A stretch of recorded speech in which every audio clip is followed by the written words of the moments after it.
Friends, स्वागत है आपका। देखिए फ्रेंड्स, आज की इस वीडियो में हम बात करने वाले हैं एसटेट की। और एसटेट है हरियाणा टीचर एलिजिबिलिटी टेस्ट। इसमें कौन सा लेवल में क्या आएगा, क्या उसका स्टडी मटेरियल आपको पढ़ना चाहिए, कहाँ से आपको तैयारी करनी चाहिए, कैसे तैयारी करनी चाहिए और किस लेवल का क्या सिलेबस रहने वाला है, वो हम पूरी जानकारी इसमें देने का आपको प्रयास करेंगे, आपके साथ शेयर करेंगे पूरी जानकारी। ये वीडियो ज़्यादा बड़ा नहीं करेंगे, लेकिन आपके साथ पूरी इन्फॉर्मेशन आपके सामने रखने का प्रयास करेंगे।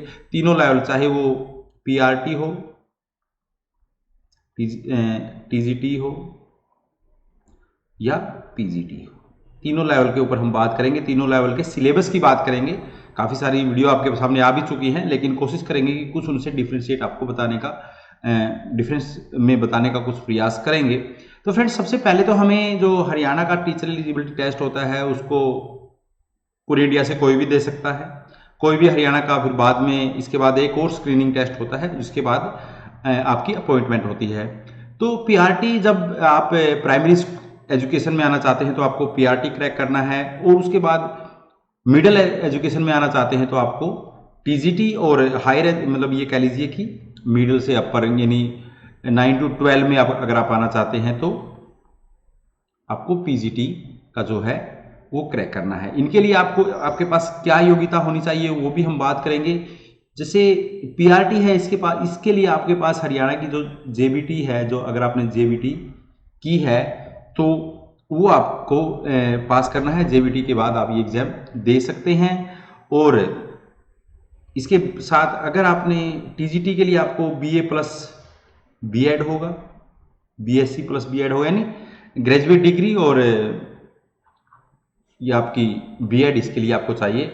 और पीजीटी के लिए आपको क्या चाहिए, मास्टर डिग्री, एमए और प्लस बीएड। ये चीज़ आपको आपके पास होनी चाहिए। इसके बाद आप ये टेस्ट दे सकते हैं।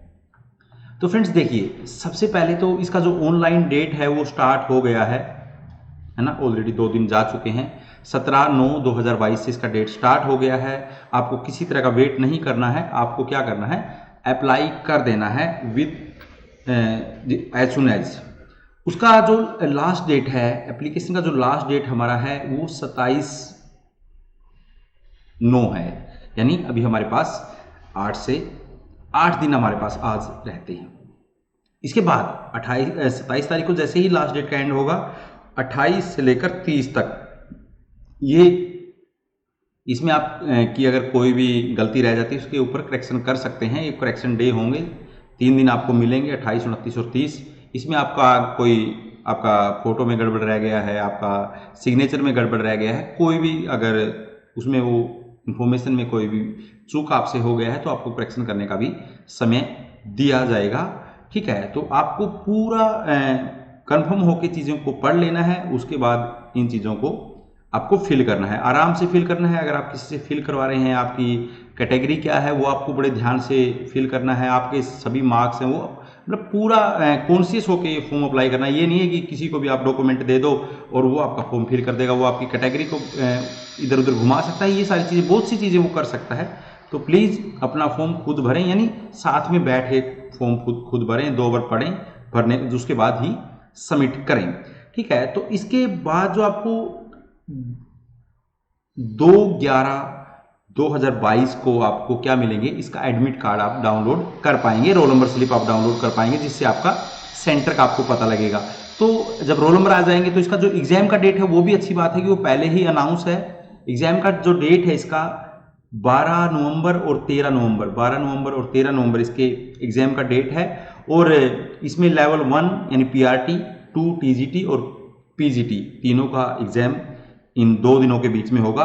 और टाइमिंग क्या होगी उसका आपको एज पर एडमिट कार्ड आपको पता लग जाएगा। एडमिट कार्ड के अनुसार आपको पता लग जाएगा कि इसका टाइमिंग क्या रहने वाला है।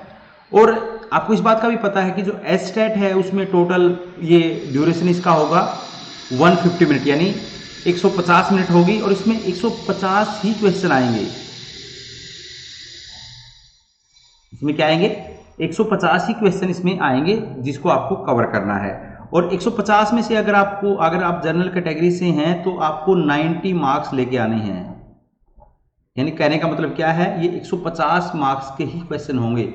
एक question, each question carry 1 marks, each question carry 1 marks, हर क्वेश्चन को 1 मार्क्स का इसमें कंसीडर किया जाएगा। तो आपको 1 नंबर एक क्वेश्चन, तो आपको 90 मार्क्स जनरल कैटेगरी से हैं तो आपको 90 मार्क्स लेने हैं, और आगे का जो अगर आप जो भी आपकी कैटेगरी है अकॉर्डिंग टू रूल आपको उसमें छूट मिलेगी। ठीक है, तो ये इसमें था कि कितने नंबर का होगा, 150 नंबर का होगा, 150 मिनट, यानी 1 मिनट में आपको एक क्वेश्चन अटेम्प्ट करना है। आपको पास होने के लिए जनरल कैटेगरी को 90, यानी आपको जनरल कैटेगरी में 60% इसमें पास करने के लिए चाहिए। ठीक है, तो सबसे पहले हमारा जो एग्जाम है, जो अगर हमारी एलिजिबिलिटी पीआरटी लेवल की यानी लेवल 1 की है, तो उसके अंदर उसका जो सिलेबस है वो क्या रहने वाला है, सिलेबस क्या रहने वाला है, तो वो चीज़ हमें बड़े ध्यान से देखनी, क्योंकि हमें कहाँ पर जाना है, किस रास्ते से गुजरना है, वो रास्ता हमें यानी सिलेबस हमें पता होना चाहिए। सिलेबस से ही हमारा सब कुछ होना है, क्योंकि मार्क्स तो वहीं से मिलने हैं। तो जैसे मैंने बताया कि 150 MCQ क्वेश्चन होंगे, MCQ बेस ही पेपर होगा, और तो इसमें 2.5 आवर्स का टाइम होगा, यानी 150 मिनट ही इसका टाइम आपको मिलेगा। तो पीआरटी लेवल में और टीजीटी लेवल में और पीजीटी लेवल में एक ही चीज़ सेम है, जो चाइल्ड पेडागोजी है, चाइल्ड पेडागोजी जो है वो सेम मार्क्स की रहती है। उसमें 30 MCQ आएंगे और 30 मार्क्स ही कैरी करेंगे, है ना। चाइल्ड पेडागोजी तीनों लेवल में सेम है, ये चीज़ बाकी चीज़ों में अलग होगा कि 30 नंबर। और इसमें अच्छी बात क्या है कि आपका बच्चे को पढ़ाने का क्या नज़रिया रहेगा, आपका स्टाइल क्या रहने वाला है, आपकी जो थियरी है, आपके माइंड को पढ़ने का इसमें प्रयास किया जाता है इन क्वेश्चंस के माध्यम से। इसमें जो पेडागोजी की जो लर्निंग की थियरियाँ दी गई हैं, स्टाइल दिया गया है, वो सब कुछ इसमें कवर किया जाएगा। अगर आपने बीएड और जेबीटी किया है तो आप वहाँ पर आपका एक पेपर होता है, उससे चीज़ को आप यहाँ लिंक कर सकते हैं। मेरा आपसे एक सबसे पहला अनुरोध यही है कि आपने अगर बीएड और जेबीटी जो भी किया है, जो ये पेपर था जिसमें आपने इस चाइल्ड पेडागोजी को पढ़ा है, उसी किताब को आप प्रेफर करें। उसी किताब को अगर आप पढ़ेंगे तो अच्छे मार्क्स कैरी कर पाएंगे, मुझे इतना पूरा विश्वास है। उसके बाद हमारी जो लैंग्वेज है, हिंदी और इंग्लिश कैरी करेंगी 15-15 मार्क। तो 15 और 15 नंबर दोनों लैंग्वेज कैरी करेंगी। पहले ये 30-30 मार्क्स की होती थी, लेकिन अभी ये 15-15 मार्क्स का रह गया है। तो आपको सबसे पहले इसके ऊपर आपको बहुत ध्यान देना है, क्योंकि 30 मार्क्स में से ये बहुत आसान एरिया भी होता है। मेरा तो बहुत फेवरेट एरिया है। यहाँ से आपको कम से कम 20 to 26 यानी 25 यहाँ तक, इतने तक नंबर आपको यहाँ से मिलने चाहिए। 20 के प्लस इसमें नंबर मिलेंगे तो आपका आसानी से एग्जाम क्रैक हो पाएगा। उसी तरह जो हिंदी है, देखिए जिसका इंग्लिश भी अच्छा है तो उसके लिए तो वेल एंड गुड है। वेल एंड गुड मतलब जिसका इंग्लिश अच्छा है तो वेल एंड गुड है, एग्जाम को क्रैक बहुत आराम से कर लीजिएगा, क्योंकि उसका हिंदी भी अच्छा ही होगा। तो इस पोर्शन से भी मैं मानता हूँ कि 20 मार्क्स हमें आने चाहिए आउट ऑफ 30। उसके बाद जो ये नया पोर्शन डाला गया है जनरल स्टडीज़ का, जनरल स्टडी में हमारे आते हैं क्वांटिटेटिव एप्टीट्यूड, हमारा आता है 10 मार्क्स का। रीजनिंग एबिलिटी, क्वांटिटेटिव एप्टीट्यूड में हमारा एक लेवल का कह लीजिए कि मैथ ही आता है ना, मैथ के कुछ क्वेश्चन होते हैं, उसी से आते हैं वो क्वांटिटेटिव एप्टीट्यूड कह लीजिए। आपने अगर किसी भी कम्पिटिटिव एग्जाम की तैयारी की है तो ये आपको यहाँ से मिलेगा। उसके साथ साथ 10 क्वेश्चन आएंगे, वो रीजनिंग से आएंगे, ये भी आपको यहाँ से देखने हैं। इसके साथ साथ हरियाणा जीके और अवेयरनेस से भी 10 नंबर आएंगे। इसमें कुछ क्वेश्चन इंडियन कह सकते हैं, वहाँ से भी जनरल से आ सकते हैं, या हरियाणा जीके के ही क्वेश्चन यहाँ पर आने का प्रयास रहेगा। उसके साथ साथ पीआरटी लेवल पर मैथमेटिक्स के 30 क्वेश्चन और एनवायरमेंट स्टडी। इसके लिए तो मैं जो आपको बताता हूँ, 7th क्लास की जो ज्योग्राफी का भूगोल की जो पुस्तक है उसको आप जरूर पढ़ें। आपको ज़्यादातर जो बेस करना है वो NCERT की जो बुक है ना, उनको लेकर पढ़ना है। NCERT की जो बुक्स हैं उनको बहुत अच्छे से कैरी करना है। और इसमें आपको मैथमेटिक्स और एनवायरमेंट स्टडी में आपको क्या पढ़ना है, मैं तो 7th क्लास की बुक इसके लिए सबसे बेस्ट मानता हूँ। वहाँ से बहुत जो ज्योग्राफी की बुक है वहाँ से काफ़ी सारा आपको मिल जाएगा। तो ये हाँ, और इसके साथ साथ ही जो 5th क्लास तक की एनवायरनमेंट की जो बुकें आती हैं पर्यावरण की, 3री से लेकर 3rd से लेकर और 5th, उसको भी आप पूरा पढ़ें। NCERT को बेस बना के पढ़ें। जो मार्केट में गाइड टाइप चीज़ें आती हैं उनके ऊपर ना जाएंगे तो आप सही रहेंगे। वो आपको एस्टेट पूरा लिख के और वो मार्केट में भर गई होंगी। उन्होंने कुछ नहीं बदला है, वही चीज़ें पेटी पटाई चीज़ें हैं, वो चीज़ आप ना उनमें फंसे। उसके बाद जो हमारा नेक्स्ट पोर्शन है, नेक्स्ट पोर्शन पे हम आएंगे। तो हमारा लेवल 2 है, टीजीटी है। आप टीजीटी पीजीटी पीआरटी दोनों भी दे सकते हैं अगर आपने दोनों ही डिग्रियां किया है। अगर आपने बीएड भी किया है तो तब भी आप ये दोनों दे सकते हैं।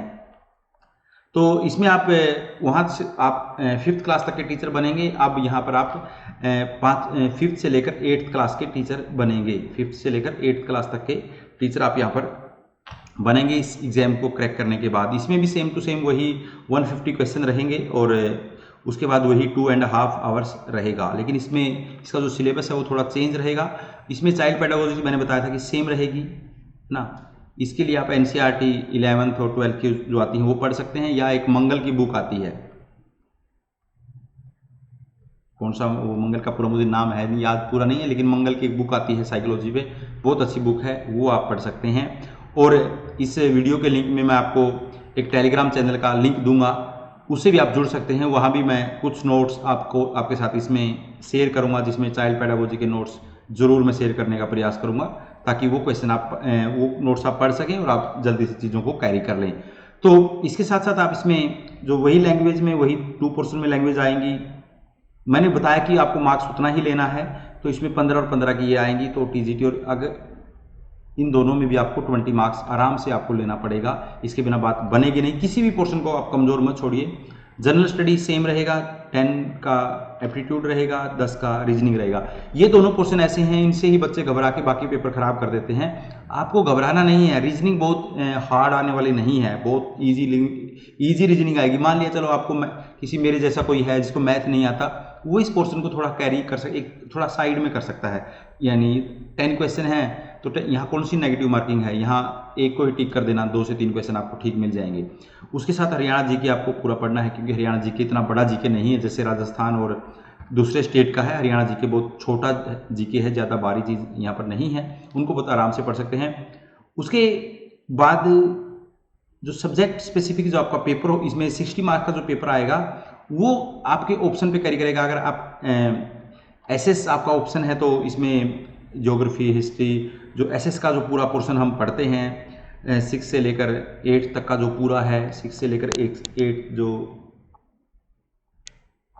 जो पढ़ते हैं हम एसएस, वो इसमें आएगा। अगर आपका लैंग्वेज है तो लैंग्वेज के हिसाब से आएगा। अगर आपका, तो ये आपको आपके ऑप्शन के हिसाब से 60 मार्क्स का वहाँ पर आने वाला है। इसके लिए भी आपको कोशिश करना कि आप एनसीईआरटी बेस ही चीज़ों को पढ़ें। 3rd लेवल है और मैंने यही क्रैक किया था। मेरा यही लेवल, मैंने बाकी के लेवल मैंने कभी दिए नहीं है, क्योंकि मेरी एलिजिबिलिटी टीजीटी के लिए वो तो मैंने दिया नहीं है, लेकिन ये लेवल मैंने दिया था। इसमें ये पास भी हुआ है, 100 मार्क्स आए हैं। तो पोस्ट ग्रेजुएट टीचर के लिए आपको पीजीटी, जिसमें आप काम करते हैं, मेनली अभी 9th to 12th के लिए इसका रखा गया है। अब नई एजुकेशन पॉलिसी में क्या होगा वो अभी थोड़ा सा कहते हैं ना भविष्य के गर्भ में है। तो फ्रेंड्स, इसमें जो आसान चीज़ें वही जो इसमें कहाँ पर ज़्यादा ध्यान देना आपको, जहाँ पर 60 मार्क्स मैंने बताया ना, आपको क्वांटिटिव एप्टीट्यूड और इन चीज़ों से बच के रहना है, इनसे दूर रहना है ना, इनके बीच में नहीं फंसना है। आपको पेडागोजी पे बहुत ध्यान देना है और लैंग्वेज पे, और इस तीन पोर्शन पे ध्यान देना है। यहाँ पर कितना है, यहाँ पर आपका 120 है। अगर 120 में से आप कितने बहुत आसानी से करके है ना, यहीं से आप 90 ले सकते हैं। मैं तो यहाँ से 90 लेने का प्रयास में रहता हूँ। तो ये जो 30 नंबर है, यहाँ से भी आपको ज़्यादा बिना परेशानी के वही जनरल स्टडी में आपको 10 का एमसीक्यू आएगा, 10 का रीजनिंग एबिलिटी आएगा, 10 का हरियाणा जीके और अवेयरनेस आएगा। तो इसको आप बहुत आसानी से, इसके लिए आपको पढ़ना क्या है, जो आपका स्पेसिफिक जो मास्टर डिग्री में एमए में जो सब्जेक्ट होगा वो आपको यहाँ पर पढ़ना है। तो सब्जेक्ट में आपका जो स्पेसिफिक आपका ज्योग्राफी है, हिस्ट्री है, हिंदी है, संस्कृत है, एनीवन कोई भी आपका सब्जेक्ट हो, उसमें आप इसको पढ़ सकते हैं आसानी से। आपका एमए का जो सब्जेक्ट है उसमें आपको 9 से लेकर और 12th तक की जो एनसीईआरटी की जो बुक है करंट, तो ओल्ड आती हैं, एनसीईआरटी की जो करंट बुक हैं जो आजकल हम पढ़ा रहे हैं ना, केवल उनको बहुत अच्छे से पढ़ना है, वहीं से ये क्वेश्चन ज़्यादा आते हैं ना, वहीं से क्वेश्चन आते हैं। आप 9th to 12th जो आपकी जो सब्जेक्ट की जो बुक हैं उनको पढ़ें, पूरा पढ़ें, आपको वहाँ से बहुत हेल्प मिलेगा, वहीं से पेपर आएगा, हेल्प क्या मिलेगा। और मुझे ऐसा लगता है कि इसमें आपको आपका जो मास्टर डिग्री में रहा है इसमें 45 to 50 मार्क्स आपको लेके आने हैं, बहुत अच्छा स्कोर आएगा और वो बहुत आसानी से आ जाते हैं, है ना। तो ये चीज़ों का ध्यान रखना है। तो मैंने इसलिए हाउ टू प्रिपेयर में यही है, आप डिसाइड, आपको चीज़ों का पता हो जाना चाहिए कि क्या चीज़ें आपकी स्ट्रॉन्ग हैं। आपका सबसे पहले तो आपको अपना सब्जेक्ट के ऊपर ध्यान देना। अगर आपका सब्जेक्ट स्ट्रॉन्ग है तो बात बन पाएगी, अगर आपका सब्जेक्ट ही स्ट्रॉन्ग नहीं है तो बात नहीं बन पाएगी। तो सबसे पहले आपको ध्यान कहाँ पर देना है, आपके सब्जेक्ट पर ध्यान देना